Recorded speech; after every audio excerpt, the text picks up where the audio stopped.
iron exhibit BCC structure at a room temperature. So BCC structure at a room temperature above 900 degrees Celsius, it transformed to FCC structure. So above 900, it is changing to FCC.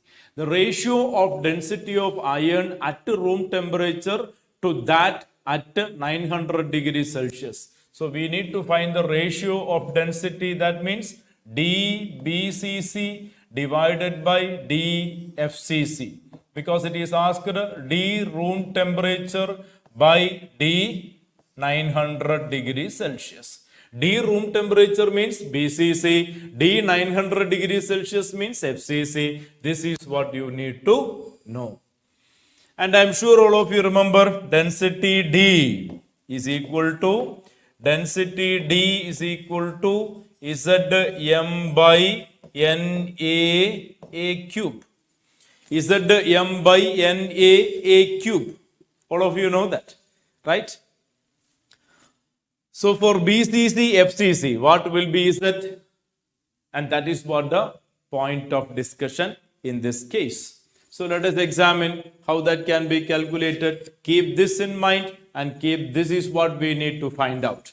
This is what the primary equation which we need.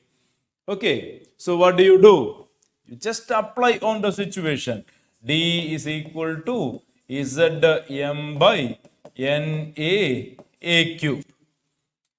Right? So what do you want?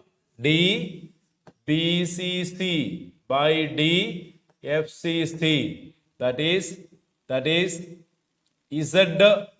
Zm by Na cube for BCC divided by Zm by Na cube for FCC. This is what you want.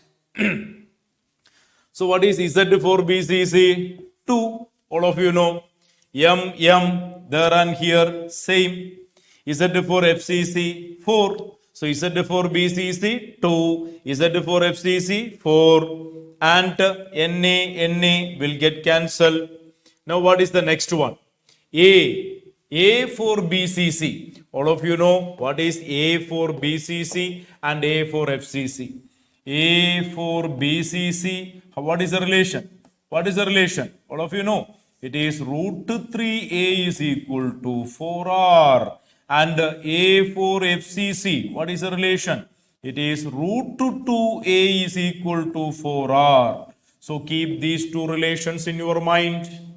Here A will be 4R by root 3. Here A will be 4R by root 2. So here A is equal to 4R by root 3. 4R by root 3, the whole cube. We are talking about A cube. We are talking about A cube. So A cube in the first case, 4R by root 3 whole raised to cube, 4R by root 2 whole raised to cube. Simplify. Keep on simplifying. Simple mathematical analysis to get the answer. What the answer? 3 root 3 by 4 root 2. You will get the answer 3 root 3 by 4 root 2. Like that. Okay, children? Fine. So which choice? Option 1. Option 1 you get. Simple cancellation. You will get your answer. 3 root 3 by 4 root 2. A question where there is a definite possibility of committing some mathematical mistakes. Of course, application mistakes. So do it carefully. Do it 2-3 times. Many times such a question was repeatedly coming. Okay, important question.